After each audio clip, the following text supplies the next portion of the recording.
வணக்கம் பயோஃப்ளாக் சொந்தங்களே, மற்றொரு வீடியோவில் உங்களை சந்திப்பதில் மிகவும் மகிழ்ச்சி அடைகிறேன். இன்றைக்கி நம்ம பார்க்கக்கூடிய டாபிக் என்னென்னு பார்த்தீங்கன்னா, இந்த பொட்டாசியம் பெர்மாங்கனேட் எப்படி யூஸ் பண்ணுறது, இந்த பொட்டாசியம் பெர்மாங்கனேட் எதுக்காகலாம் பயன்படுது, இந்த பொட்டாசியம் பெர்மாங்கனேட் வாங்கும் பொழுது எப்படி கவனித்து வாங்கணும். அதாவது பொட்டாசியம் பெர்மாங்கனேட்டுங்கிறது ஒரு பொதுவான ஒரு வேதியியல் பெயர் அப்படின்னு சொல்லலாம். ஸோ இந்த பொட்டாசியம் பெர்மாங்கனேட் வாங்கும்பொழுது இந்த பொட்டாசியம் பெர்மாங்கனேட் அக்வா கல்ச்சருக்கு, அதாவது மீன் வளர்ப்புக்கு எந்த மாதிரியான பொட்டாசியம் பெர்மாங்கனேட்டை நம்ம வாங்கணும் அப்படின்னு ஒரு விதிமுறைகள் இருக்குது. அதன்படி வாங்கணும் அப்படிங்கிறத பற்றி இந்த வீடியோவில் பார்க்கலாம். அது மட்டும் இல்லாமல் நமக்கெல்லாம் காமனாக தெரிஞ்ச விஷயம் என்னன்னு பார்த்தீங்கன்னா, பொட்டாசியம் பெர்மாங்கனேட் மீன்களுக்கு ஏற்படக்கூடிய நோய்கள் மூலம் மற்ற மீன்களுக்கு பரவாமல் இருக்கிறதுக்காகவும் ஒரு சில விஷயத்துக்காக பயன்படுது அப்படிங்கிறத தான் இதுவரைக்கும் நம்ம தெரிஞ்சிருக்கிறோம். அதுவும் இல்லாமல் இந்த பயோஃப்ளாக் துறையில் ஆக்சிஜனை அதிகமாக்குறதுக்கும் pH லெவலை அதிகமாக்குறதுக்கும் இது பயன்படுது. அதாவது ஆக்சிஜனையும் அதிகமாக மாற்றும். ஆக்சிஜன் குறைவாக உள்ளவர்கள் இந்த பொட்டாசியம் பெர்மாங்கனேட் யூஸ் பண்ணிங்கன்னா ஆக்சிஜன் அதிகமாக மாறும். அதே போல் pH குறைவாக உள்ளவர்கள் இந்த பொட்டாசியம் பெர்மாங்கனேட் யூஸ் பண்ணும்பொழுது pH அதிகமாக மாறும். ஸோ இது எப்படி மாறும், இது எப்படி பயன்படுது, இதோடைய அமைப்புகள், இதோடைய செயல்பாடுகள் என்ன அப்படிங்கிறத பற்றி இந்த வீடியோவில் பார்க்கலாம். வாங்க வீடியோக்குள்ளே போகலாம். முதல் விஷயம் என்னன்னு பார்த்தீங்கன்னா, ஒரு பொட்டாசியம் பெர்மாங்கனேட் வாங்கும் பொழுது அது எஃப்எஸ் டைப் பொட்டாசியம் பெர்மாங்கனேட்டா அப்படிங்கிறத பார்த்து வாங்கணும்.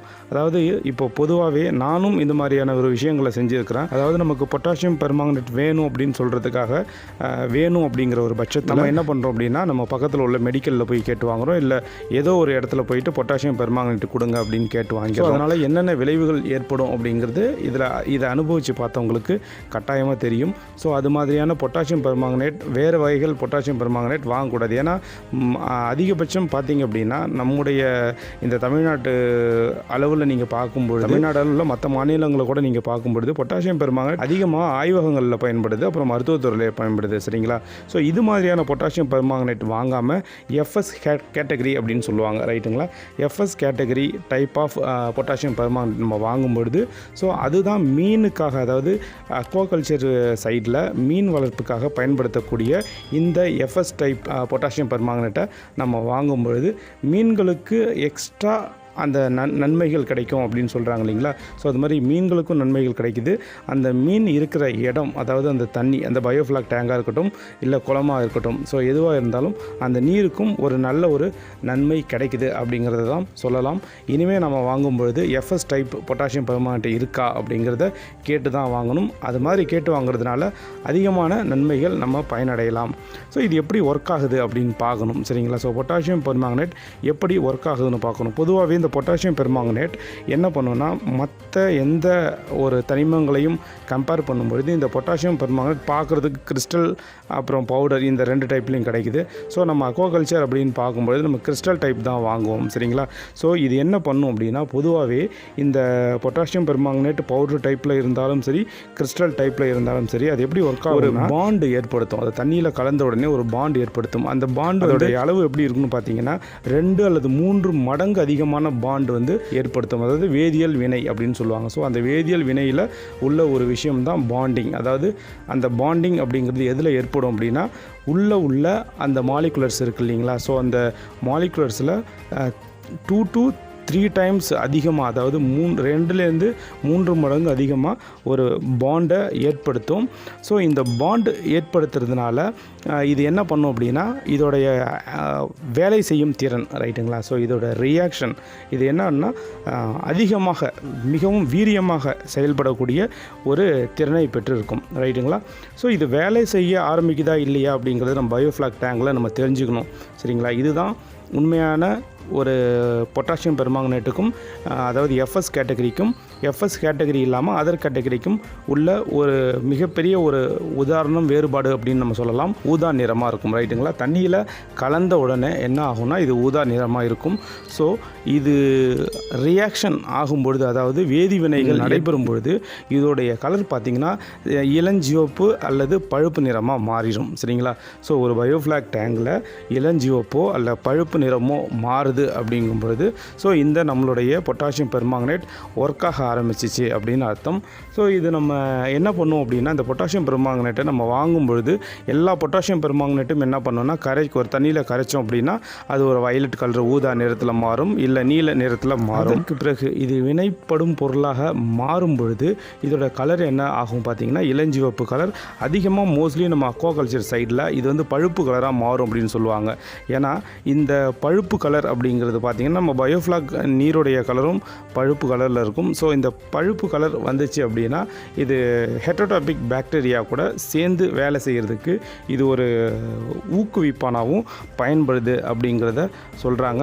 ஸோ அதனால் எஃப்எஸ் கேட்டகரியில் உள்ளதை நம்ம வாங்கலாம். அடுத்து இந்த பொட்டாசியம் பெர்மாங்கனேட்டுடைய வேலை என்ன அப்படின்னு பார்த்தீங்கன்னா, இது மிகவும் முக்கியமான ஒரு வேலை. இது வரைக்கும் நமக்கு ஒரு சிலருக்கு அறிஞ்சிருக்கலாம், ஒரு சிலருக்கு தெரியாமலே இருந்திருக்கலாம். என்ன அப்படின்னு பார்த்தீங்கன்னா, பயோஃப்ளாக் டேங்கில் pH லெவலில் இன்க்ரீஸ் செய்யும் அப்படின்னு சொல்கிறாங்க. இது உண்மையாகவே நிறைய புக்ஸில் நான் ரெஃபர் பண்ணி பார்த்துருக்கேன், நிறைய புக்ஸில் பார்த்துருக்கேன். நமக்கு தெரிஞ்சவங்ககிட்ட நிறைய நம்மளோட பெரிய அனுபவம் மிக்கவர்கள்ட்ட நான் கேட்டிருக்கிறேன். ஸோ எல்லோரும் சொல்கிறது என்ன அப்படின்னா, இன்க்ரீஸ் பண்ணும், pHோட அளவை அதிகரிக்கும் அப்படின்னு சொல்லியிருக்காங்க. ஸோ இதுக்கான அறிவியல் பூர்வமான ஒரு விளக்கம் என்ன அப்படின்னா, இந்த பொட்டாசியம் பெர்மாங்கனேட் என்ன பண்ணும் அப்படின்னா, ஒரு வாட்டர் இருக்குது அப்படிங்கும்பொழுது ஒரு பயோஃப்ளாக் டேங்காக இருந்தாலும் சரி, ஒரு குளமாக இருந்தாலும் சரி, ஒரு நீர்நிலையாக இருந்தாலும் சரி, ஸோ இந்த பொட்டாசியம் பெர்மாங்கனேட்டுடைய ஒரு பொதுவான ஒரு இயல்பு என்னன்னு பார்த்தீங்கன்னா, ஆசிடு தன்மை உள்ள, அதாவது அமிலத்தன்மையுடைய நீரில் அமிலத்தன்மையுடைய பொருளை என்ன பண்ணும் அப்படின்னா இது குறைச்சிரும். சரிங்களா?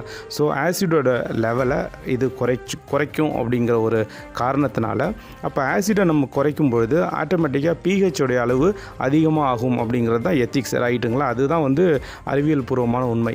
இந்த பொட்டாசியம் பெர்மாங்கனேட் pHஐ அதிகப்படுத்துகிற வேலையை செய்யுதா அப்படின்னு பார்த்தீங்கன்னா, pH அதிகப்படுத்துகிற வேலையை நேரடியாக செய்யலை, பட் இருந்தாலும் pH அதிகமாக்கும். எப்படி அப்படின்னா, அந்த ஆசிட் குறையிறதுனால, இந்த ஆக்சிஜன் குறையும் பொழுது ஆட்டோமேட்டிக்காக என்ன ஆகும்னா pHோடைய அளவு அதிகமாகிடும். அல்கலின் வேல்யூ அதிகமானால் pH வேல்யூ அதிகமாகிடும். இது வந்து ஒரு அறிவியல் பூர்வமாக நிரூபிக்கப்பட்ட ஒரு உண்மை. ஆனால் நமக்கு இதுவரைக்கும் இந்த பொட்டாசியம் பெர்மாங்கனேட் pH அதிகரிக்கும் அப்படிங்கிறது நமக்கு தெரியல. ஸோ பொட்டாசியம் பெர்மாங்கனேட் pH அதிகரிக்கும், ஸோ பொட்டாசியம் பெர்மாங்கனேட் நம்ம யூஸ் பண்ணலாமா அப்படின்னு கேட்டிங்கன்னா யூஸ் பண்ணலாம். ஸோ இது வரைக்கும் நம்ம என்ன பண்ணிகிட்ருக்கோம் அப்படின்னா, பொட்டாசியம் பெர்மாங்கனேட் யூஸ் பண்ணாமல் pH அதிகப்படுத்தணும் அப்படின்னா கால்சியம் கார்பனேட் நம்ம யூஸ் பண்ணிகிட்ருக்கோம். ஸோ இனிமேல் நம்ம ஆல்டர்னேட் சோர்ஸாக எண்ணெயிலிருந்து, அதாவது இந்த வீடியோ பார்க்குற இந்த நேரத்திலிருந்து நம்ம என்ன பண்ணலாம், 2 நன்மைகளை தரக்கூடிய பொட்டாசியம் பெர்மாங்கனேட்டை நம்ம என்ன செய்யலாம் அப்படின்னா, pHஐ இன்க்ரீஸ் பண்ணுறதுக்கு ஒரு பொருளாக நம்ம பயன்படுத்தலாம். அடுத்து பொட்டாசியம் பெர்மாங்கனேட் செய்யக்கூடிய இன்னொரு நன்மைகள் என்ன அப்படின்னு பார்த்தீங்கன்னா, நமக்கு தெரியாத நன்மைகள் என்னன்னு பார்த்தீங்கன்னா, ஆக்சிஜனுடைய அளவை அதிகமாக மாற்றும். ஸோ ஆக்சிஜனுடைய அளவை அதிகமாக மாற்றும் அப்படிங்கிறது இந்த ஒரு பயோஃப்ளாக் துறையில், இந்த பயோஃப்ளாக் மீன் வளர்ப்பு முறையில் ஆக்சிஜன் அப்படிங்கிறது ரொம்ப ரொம்ப முக்கியமான ஒரு விஷயம். இந்த ஆக்சிஜனுடைய அளவை பொட்டாசியம் பெர்மாங்கனேட் அதிகப்படுத்துது அப்படின்னு சொல்லும் பொழுது நம்ம இதை வரவேற்கத்தக்க ஒரு விஷயமாக தான் நம்ம எடுத்துக்கணும். ஸோ இது நமக்கு புதுசாக இருந்தாலும் புதியதாக இருந்தாலும் இதை நம்ம அனுபவ முறையில் நம்ம செக் பண்ணி பார்க்கும் பொழுது இதை நம்ம கண்டுபிடிக்கலாம். எப்படின்னா, பொட்டாசியம் பெர்மாங்கனேட் யூஸ் பண்ணுறதுக்கு முன்னாடி டிஓ அளவு செக் பண்ணிக்கலாம். ஸோ இந்த பொட்டாசியம் பெர்மாங்கனேட் கரைச்சி ஊற்றின பிறகு ஒரு 15 நிமிடத்திலிருந்து ஒரு 30 நிமிடத்துக்குள்ளே நம்ம செக் பண்ணி பார்க்கும்பொழுது டிஓவோட அளவு அதிகமாக ஆகுது. ஸோ இதற்கும் காரணம் என்ன அப்படின்னா, இந்த பொட்டாசியம் பெர்மாங்கனேட்டில் இந்த வெப்பநிலையின் காரணமாக, அதாவது வெப்பநிலை அதிகரிப்பதன் காரணமாக இது என்ன ஆகுது அப்படின்னா, பொட்டாசியம் நைட்ரைட் அப்படி இல்லைன்னா பொட்டாசியம் மெக்னீசைடு ஆக்சைடு, அதாவது மெக்னீஷியம் அப்படின்னு ஒரு தனிமம் இருக்குது இல்லைங்களா? ஸோ அதோடைய ஆக்சைடு சேர்றதுனால மெக்னீசைடு அப்படின்னு சொல்லுவாங்க. ஸோ இந்த ஒரு மாற்றத்தின் காரணமாக அவலஞ்சி பிரேக் டவுன் ஏற்படுது, ரைட்டுங்களா? ஸோ அவலஞ்சி பிரேக் டவுன் ஏற்பட்டால் இது சாதாரணமாகவே பார்த்திங்கன்னா இது 2-3 மடங்கு அதிகமான பாண்டிங்கை ஏற்படுத்துறது. ஸோ இந்த அதிகமான பாண்டிங்கை ஏற்படுத்தக்கூடிய இந்த பொட்டாசியம் பெர்மாங்கனேட்டில் அவலஞ்சி பிரேக் டவுன் அப்படிங்கிற ஒரு விஷயம் ஏற்படும் பொழுது அளவுக்கு அதிகமான இந்த மாலிகுலர்ஸ் வந்து சிதறும் தன்மை ஏற்படுது. ஸோ இதனால் ஆக்சிஜனுடைய அளவு அதிகமாக ஆகுது அப்படிங்கிறது தான் இது அறிவியல் பூர்வமான ஒரு விஷயம். ஸோ இந்த ஒரு விஷயம் நமக்கு பயோஃப்ளாக் முறையில் ஆக்சிஜன் அதிகமாகிறது மிக மிக மிக நன்மை பயக்கிற ஒரு செயல் அப்படிங்கிறதுனால ஸோ இது ஆக்சிஜன் அதிகப்படுத்துது. பொட்டாசியம் பெர்மாங்கனேட்டை நம்ம வாரத்துக்கு ஒரு தடவை கூட யூஸ் பண்ணலாம். எந்த மீனுக்கு நோய்கள் வந்தால் தான் யூஸ் பண்ணணும் இல்லை, வாரத்திற்கு ஒரு முறை பொட்டாசியம் பெர்மாங்கனேட்டு உங்களுடைய பயோஃப்ளாக் கன்சல்டண்ட்டை கன்சல்ட் பண்ணிவிட்டு எவ்வளோ கலக்கலாம், எவ்வளோ சேர்க்கலாம், எத்தனை லிட்டர் தண்ணிக்கு எவ்வளோ சேர்க்கலாம் அப்படிங்கிறத கலந்து நன்மையை பெறுங்க. அது மட்டும் இல்லாமல் பொட்டாசியம் பெர்மாங்கனேட் வாங்கும் பொழுது கட்டாயமாக அது எஃப்எஸ் குவாலிட்டியா அப்படிங்கிறத நம்ம பார்த்து வாங்கணும். ஸோ இந்த எஃப்எஸ் டைப்பில் பார்த்தீங்கனாலே உங்களுக்கு தெரியும். ஸோ இந்த மீன்களுடைய படம் போட்டிருக்கோம். ஸோ அக்வாகல்ச்சருக்காக இது தயாரிக்கப்பட்டதுன்னு போட்டிருக்கோம். ஸோ அந்த அக்வாகல்ச்சரில் என்னென்ன விஷயங்கள் தேவையோ அதை பற்றியான அந்த கண்டென்ட் எழுதியிருக்கும். ஸோ இதை வச்சு நம்ம விஷன்லேயே பார்க்கலாம். ஸோ அந்த ஒரு பொட்டாசியம் பெர்மாங்கனேட் வாங்கும்பொழுது, அந்த பாக்ஸ் வாங்கும்பொழுதோ இல்லை ஒரு பாட்டிலில் வாங்கும்பொழுது இல்லை பவுச்சில் வாங்கும்பொழுதோ இது மாதிரியான விஷயங்கள்லாம் இருக்கா அப்படிங்கிறத ஒரு ஈஸியாக பார்க்கலாம். மீனுடைய படம் போட்டிருக்கா, ஸோ மீனுடைய படம் போட்டிருக்கு, இது என்னென்ன வேலைகள் செய்யுது, இது என்ன மேனுஃபேக்சரிங் டேட்டு, என்ன ப்ரைஸு, இதெல்லாம் வந்து உங்களுக்கு அந்த பவுச்சில் போட்டிருக்கும், அந்த பாட்டில் அந்த ப்ராடக்ட்டில் போட்டிருக்கும். ஸோ அந்த மாதிரியான எஃப்எஸ் கேட்டகரி டைப்பு நமக்கு வாங்கணும் அப்படின்னா இது நம்மளுடைய பயோஃப்ளாக் முறையிலையும் மீன் வளர்ப்பு முறையிலையும் இது சிறந்ததாக இருக்கும் அப்படின்னு நம்ம தெரிஞ்சுக்கலாம். ஸோ இந்த வீடியோ உங்களுக்கு பயனுள்ளதாக இருந்திருக்கும்னு நினைக்கிறேன். இதே வீடியோவில் உங்களை நான் சந்திக்கிறேன். அது வரைக்கும் நன்றி, வணக்கம்.